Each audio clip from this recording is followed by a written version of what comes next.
नमस्कार। सहकारी समितियों की ग्लोबल रैंकिंग में भारत की दो सहकारी समितियां क्रमशः पहले और दूसरे पायदान पर अपना स्थान सुनिश्चित की हैं और इसके लिए पीएम ने उन्हें बधाई दी है। पहले पायदान पर है भारत की सहकारी कंपनी अमूल और दूसरे पायदान पर है इफ्को। तो आइए आज जानते हैं, इस विषय पर चर्चा करते हैं कि वास्तव में इन दोनों कंपनियों के विषय में समझते हैं और ये समझते हैं कि सहकारी कंपनियां होती क्या है, कोऑपरेटिव सोसाइटी होती क्या है। तो चलिए शुरुआत करते हैं। अमूल और इफ्को को ग्लोबल रैंकिंग में टॉप जो पोजीशन मिली है, इसी के आलोक में बात करते हैं। लेकिन सबसे पहले समझते हैं कि सहकारी समितियां जो होती हैं, सहकारी संस्थाएं जो होती हैं, बेसिकली कहते किसे हैं। तो देखिए, सहकारी समितियों का अगर भारत के संदर्भ में आप देखें तो समावेशी आर्थिक विकास में, भारत के समावेशी आर्थिक विकास में इन्होंने महत्वपूर्ण भूमिका निभाई है। विशेष तौर पर अगर ग्रामीण क्षेत्र की बात की जाए तो इनका जो स्ट्रक्चर होता है वो लोकतांत्रिक संरचना पर आधारित होता है। लेकिन इसमें अगर बात करें तो जो सदस्य होते हैं उन्हीं के पास अपनी स्वेच्छा से ये एकजुट होते हैं, एक समिति बनाते हैं और उन्हीं के पास, इन सदस्यों के पास ही उसका स्वामित्व होता है। और इस सोसाइटी में जो भी लाभ होगा, इस कंपनी में जो भी लाभ होगा, वो लाभ इनके बीच में ही साझा किया जाएगा। समुदाय उन्मुख इसका काम होता है, यानी कि लोगों के लिए ये काम करते हैं। और विभिन्न प्रकार की ये संस्थाएं हो सकती हैं, चाहे वो हम कह सकते हैं कृषि के क्षेत्र में भी काम करने वाली हो सकती हैं, ऋण के क्षेत्र में हो सकती हैं, डेयरी के क्षेत्र में हो सकती हैं। अब इनको कौन, नियामक निकाय कौन होता है जिनको कंट्रोल करता है, उस पर भी बात करेंगे। तो मूल रूप से क्या होती है, लोगों के स्वायत्त संगठन ये होते हैं जो संयुक्त स्वामित्व, ज्वाइंट इसमें स्वामित्व होता है और लोकतांत्रिक रूप से इनको नियंत्रित किया जाता है उद्यम के माध्यम से।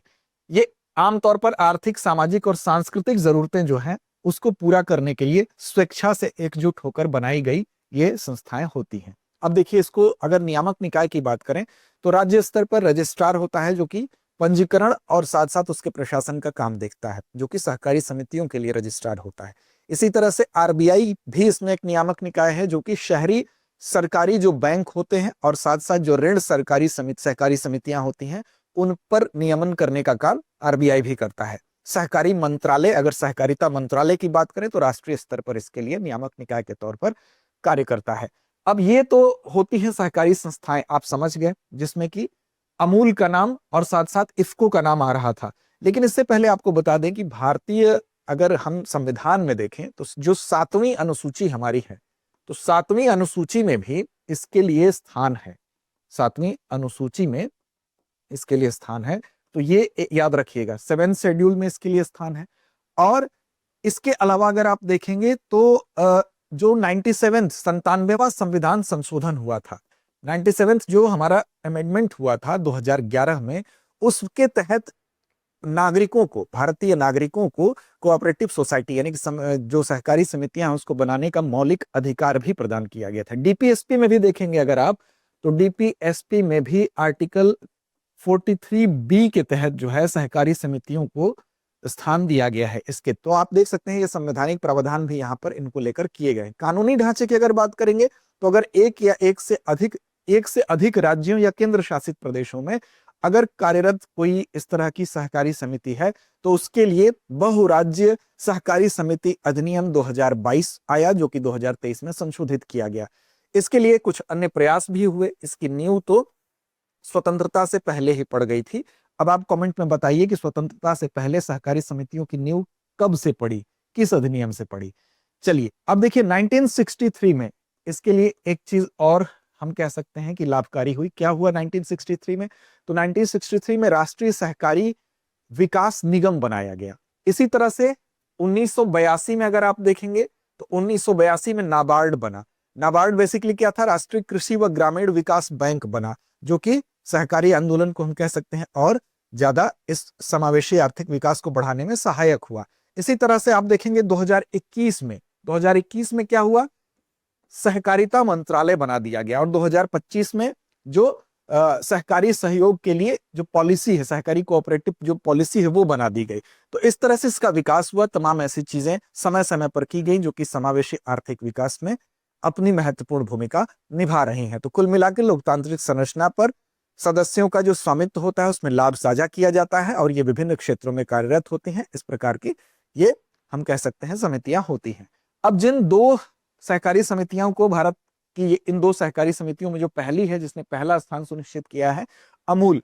अमूल के बारे में हम बात करेंगे। अमूल की अगर बात करें तो सबसे इंपॉर्टेंट रोल अमूल का क्या रहा? भारत में जो श्वेत क्रांति हुई थी उसमें अमूल ने बहुत महत्वपूर्ण भूमिका निभाई थी। आज के समय में 50 से ज्यादा देशों में ये अपने प्रोडक्ट्स को क्या करता है? निर्यात करता है। इसके अलावा अगर आप देखेंगे तो लगभग 18,000 से ज्यादा दुग्ध समितियां इससे संबद्ध हैं।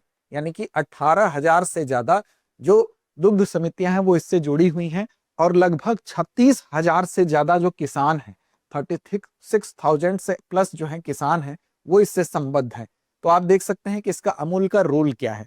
अब अमूल की अगर स्थापना की बात की जाए तो इसका एस्टेब्लिशमेंट जो था वो 1946 में ही जब हुआ था, तो कैरा जिला सहकारी दुग्ध उत्पादक संघ लिमिटेड के रूप में ये एस्टेब्लिश इसको किया गया था। कहाँ किया गया था? तो आनंद में किया गया था। और आनंद कहाँ है? आनंद आपका गुजरात में है। तो वहां पर शुरुआत में इसका नाम क्या था? आप देख सकते हैं कि कैरा जिला सहकारी दुग्ध उत्पादक संघ लिमिटेड के रूप में इसकी शुरुआत हुई थी। लेकिन 1950 में क्या हुआ? 1950 में क्या हुआ? इसका एक ब्रांड लॉन्च किया गया, आनंद मिल्क यूनियन लिमिटेड, जिसका नाम क्या था? आनंद मिल्क यूनियन लिमिटेड। अब ये जो था इसी को हम जानते हैं अमूल के नाम से। तो याद रखिएगा 1950 में जो आनंद मिल्क यूनियन लिमिटेड है, जो अमूल है, डेयरी उत्पादों हेतु एक ब्रांड के रूप में इसको लॉन्च किया गया था और इस नाम से ये प्रसिद्ध हुआ। इसके संचालन की अगर बात करें तो GCMMF यानी कि Gujarat cooperative milk marketing federation, जिसका पूरा नाम है, उसके द्वारा इसका क्या होता है? इसका संचालन किया जाता है। अब आनंद पैटर्न को इसने अपनाया है। आनंद पैटर्न क्या है? आनंद पैटर्न अपनाने में ये अग्रणी रहा है। यानी कि आर्थिक संगठनात्मक एक तरह का मॉडल है। इस मॉडल में क्या होता है? तो सामूहिक कार्यवाही की जाती है। विशेष तौर पर जो छोटे उत्पादक होते हैं उनको इसमें कैसे सशक्त बनाया जाए, इसी मॉडल को कहते हैं आर्थिक संगठनात्मक मॉडल, जिसको कि आनंद मॉडल के नाम से जाना जाता है। उसी को इसने अपनाया है और इसने अभी जो ग्लोबल रैंकिंग है उसमें पहला स्थान सुनिश्चित किया है। दूसरी जो हमारी संस्था है उसका नाम क्या है? इफ्को। इफ्को जो है भारतीय कृषक उर्वरक सहकारी लिमिटेड इसका नाम है। उसका मुख्यालय कहां पर है? नई दिल्ली में। यानी कि Indian Farmer Fertiliser Cooperative Limited इसका पूरा नाम है, इफ्को इसको कहते हैं। और ये नई दिल्ली में इसका मुख्यालय है और 1967 में बहुराज्य सहकारी समिति के रूप में इसको एस्टेब्लिश किया गया था। जैसा कि आपको बताया गया कानूनी ढांचे के अंतर्गत कि एक से अधिक राज्य या केंद्र शासित प्रदेशों में कार्यरत सहकारी समितियों के लिए बहुराज्य सहकारी समिति अधिनियम 2002 में आया, 2003 में इसको संशोधित किया गया। तो 1967 में बहुराज्य सहकारी समिति के रूप में इफ्को को स्थापित किया गया था। तो इन दोनों भारत की सहकारी समितियों ने ग्लोबल रैंकिंग में पहला और दूसरा स्थान क्रमशः हासिल किया है। यह हमारे लिए भी एक गर्व का विषय है। आइए अब चलते हैं अभ्यास प्रश्न की तरफ और इसकी जिम्मेदारी आप पर छोड़ते हैं। 97वें संविधान संशोधन द्वारा नागरिकों को क्या अधिकार दिया गया? विकल्प आपके सामने है। ए, उद्योग स्थापित करने का अधिकार, बी, सहकारी समितियां बनाने का अधिकार, सी, मतदान का अधिकार या डी, संपत्ति का अधिकार। तो इस प्रश्न का जवाब कमेंट बॉक्स में देना ना भूलिए। लड़ते रहिए, अपने लक्ष्य की ओर बढ़ते रहिए। अब एग्जाम की तैयारी को और बेहतर करने के लिए हमारे चैनल को लाइक, शेयर और सब्सक्राइब करना ना भूलें।